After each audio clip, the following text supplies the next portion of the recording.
Hello everyone, welcome to iExamB. Today I have with me Mr. Dhawal Pandey, who has been selected as Grade B officer in SIDBI. Many congratulations, Dhawal. Thanks a lot, ma'am.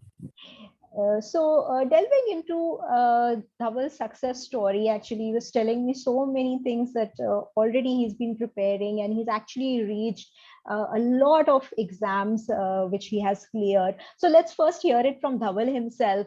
Dhawal, let's give a brief background about yourself and when and how did you start preparing for government exams? Hello, everyone. My name is Dhawal Pandey, and my background is that I am BTech in Electronics and Communication Engineering. And after that, last year I qualified SBI PO and IBPS PO. So I worked there for 1.5 years at SBI, and recently I've cleared the SIDBI Grade A examination also. So that's about my background. Nice. So, what made you leave SBIPO? That's also a dream job for so many students and candidates. So, what made you leave that and start preparing for some other kind of government exams? Ma'am, what we have is we have a motivation theory called as Herzberg motivation theory, where we have two factors, hygiene and motivational factors. So at SBI, I was getting hygiene and motivational factors both, but you need incentives and you need to grow. So life is all about that. So I thought to prepare, give a shot to the regulatory bodies as well as to the other government examinations. So meanwhile, I was giving the exams and that's all. So it helped me to reach here. So, which all exams have you given apart Uh, from SIDBI? Apart from SIDBI, I've given RBI Grade B main, Wow. and I'm waiting for the LPT of RBI assistant also, and cleared ECGC PO, so I'm waiting for the interview call. And I cleared the NHB also, but I was not able to appear for an interview because the dates were clashing. And Okay. I cleared the NICL AO final. I'm currently training in NICL, but waiting for the results of other exams. So I cleared these many exams. Wow, a long list. So beautifully you explained the Maslow's theory. You've recently written about it, I think, in the Yeah. RBI Grade B exam. Lovely. And it's nice to hear actually you implementing the concepts that we study, especially management. I think it's very applicable and a very useful subject overall. Let's come to SIDBI Grade A specifically. Did you specifically prepare for this and how were you preparing, Dhaval, for the written exam? Yes, ma'am. Actually, most of the exams have same syllabus, quant, English, reasoning. But in SIDBI this year, a new change was introduced. That was descriptive section. So for that, I watched a video of Sushil sir. There were, I think, 20 or 30 topics that he every year gave for all the descriptive part. So I prepared from that, like financial inclusion and all those topics that were very important, and hopefully, and in the exams also. So I was easily able to prepare my fodder material for the descriptive. So that really helped me. And apart from that, practicing mocks is the best solution if you wish to clear any exam. So that really helped me for clearing. Okay, so Dhaval, if I go a little into detail, as you mentioned, yes, QRE, GA, all these are common to majority of the government exams. But quant and reasoning, many students struggle, and especially because you have given RBI also, I will take the liberty to draw a little comparison here. Quant and reasoning especially had been a little difficult, and students have found it difficult, especially in the RBI exam. So, what do you think about that, and how has your strategy been to prepare for these segments? Ma'am, in my point of view, if you prepare for if you aim high, then you will be able to, reach at some point in life. So, in my point of view, I prepared for CAT. Actually, when I was in college days, I had the habit of preparing for. I used to prepare for CAT, and that really helped me to build my foundation in quant and reasoning.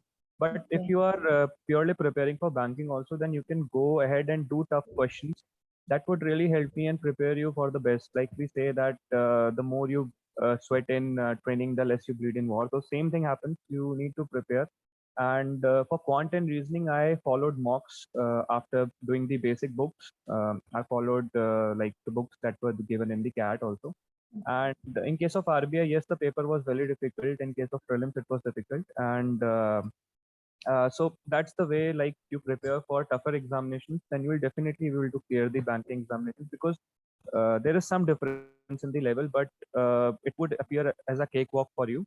In my point of view, practicing from book and giving continuous mocks is definitely going to help the aspirant, in my point of view. So, irrespective of the fact that you have given so many exams, did you continue to give mocks and practice QRE on a regular level? Yes, ma'am. That is very important. Like what happens is if you're going to leave quant for 2 or 3 months, then it would be difficult to bring back in practice. It takes Mhm. about 10 to 15 days to bring it back to practice. So what I used to do in weekends, I sacrificed a lot of weekends at SBI because we never used to get time during work days. So during weekends, I had the habit of giving mocks in the morning and the evening I used to chill. So giving mocks continuously is very important if you wish to have the speed at the exam. Yeah, so that was very correctly mentioned, and I think this is a very important lesson that the viewers can draw from here. Dhawal had been preparing since long. He's prepared for CAT, and he knew all the concepts. But practice is very, very important because we don't have to get out of practice for quant reasoning, English also, if one requires such that. We really require regularity in our practice sessions and different level of different types of questions. So I think that is a very key strategy also, and a lesson for viewers who wish to appear for various other exams here. Uh, Again, Dhawal, if I may ask, what was your quant score in RBI? I'm sure many would be curious after the RBI exam phase one. Many found difficult. I do not remember exactly. Okay, no It was, worries. yeah, I do not remember it. No, ma'am, I cannot recall it. Uh, No worries. Uh, Actually, during yeah. RBI, I had one thing that just half an hour before phase one, I met with an accident. So Oh, I gave in, I gave like paper like that only, and after that, I got the first hit once I completed the paper. So it was okay, okay, difficult. okay. I hope you are all right. Nothing serious happened. Okay. Okay. So, Dhawal, let's come to descriptive part. In SIDBI, it was in continuation of the same paper. In RB, of course, it happens in phase two. So, what was your outlook towards practicing? Like you did mention, Sushil sir gave a list, and you were practicing those topics per se. But what was your strategy in preparation? Were you just reading? Were you writing? Were you typing? How did you prepare? Typing practice. Actually, I'm good in typing. Like in bank, also we have to write letters, and also that really helped me. And I was having the habit of without looking at the keyboard, I was able to type. So that really helped me to check my grammatical mistakes while I'm typing. In case of descriptive, it is very important that you have a proper structure for writing your Mhm. descriptive answer. It's not like that you're going to write everything in paragraph. It is better that you write the intro and then you write in points, you mention facts, and then at the end you can write the conclusion. So practicing descriptive is very important. And apart from that, you can add facts, you can add schemes for that. So like there was a question on financial inclusion. So I wrote about financial inclusion. I wrote about the Rangarajan committee that was formed by the RBI, and I mentioned what financial inclusion includes. And after that, I was mentioning the schemes and the recent developments that were done by the RBI and the government. So in this way, if you're framing the answer, then it is definitely going to help you to prepare for the descriptive part. And apart from that, topics are there. The topics that are in current, like electronic vehicles, are there, or Mhm. rural development. A question can be there from rural development. So you need to prepare that topic, and that really helps in descriptive part. What were your sources mainly that you had referred to? Ma'am, I referred iExamB, and there were other materials also. Like I preferred PIB also for the latest reports and all. So that really helped me. And I also went for the mock interview that was conducted by Exambi. So I'm very thankful to that because the questions that were asked in Exambi, similar questions were there in the interview also. So that really helped me to prepare and improvise on those questions. So in this, I have prepared for that. Okay, Dhaval. So you touched upon the interview actually. If you can elaborate more, was it more factual, the actual interview, or more HR based, or a mix? And how did you prepare for the interview apart from giving the mock? But the interview was cool.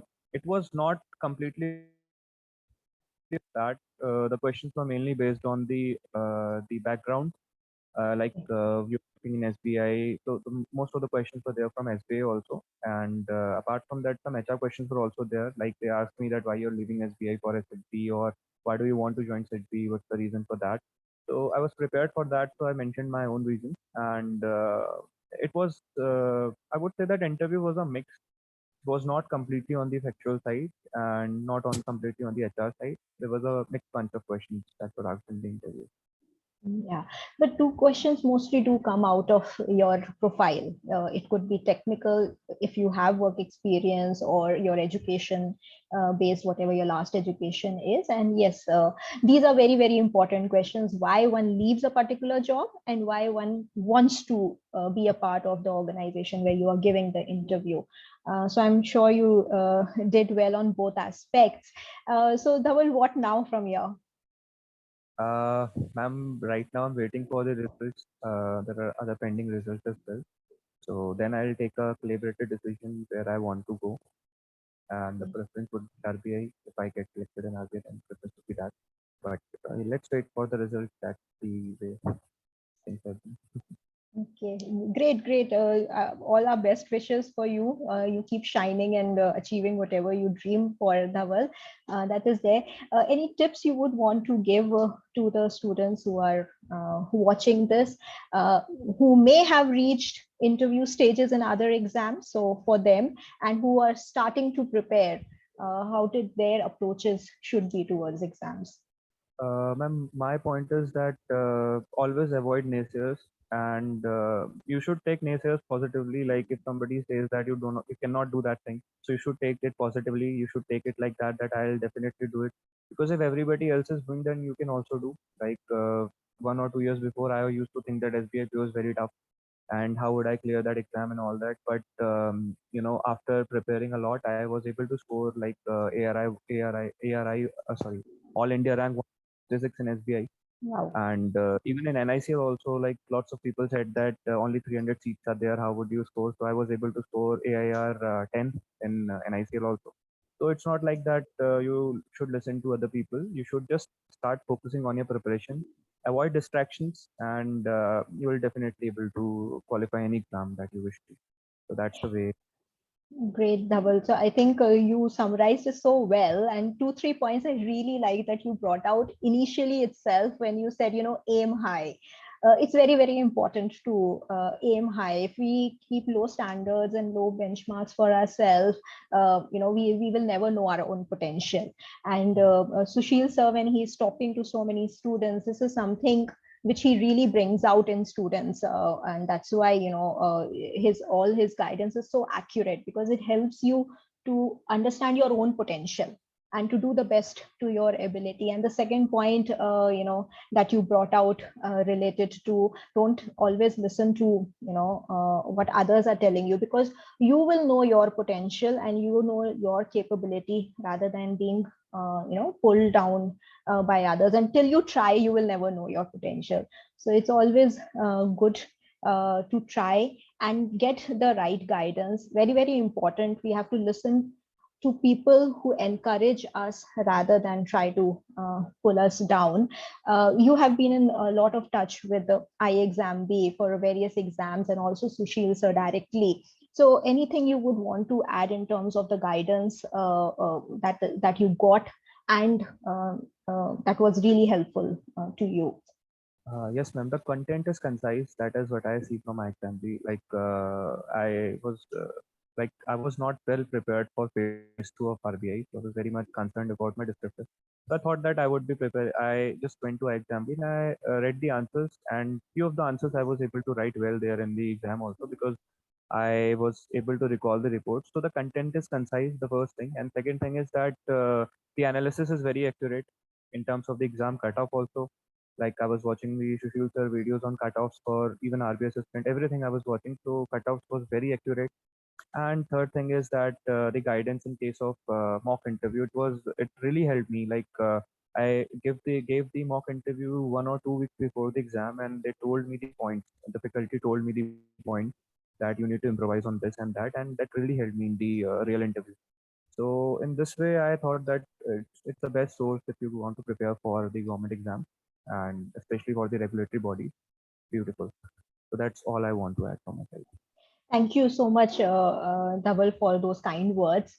And yes, we try to make it as accurate to a particular exam, so as to help you. And this is something we are trying to deliver. 50% faster speed with which and accuracy with which you can prepare, and we'll continue to do that. And we are very, very proud to be associated, to be a part of your journey. And we're wishing you all the best to keep soaring high always, keep aiming high, and keep achieving those heights always.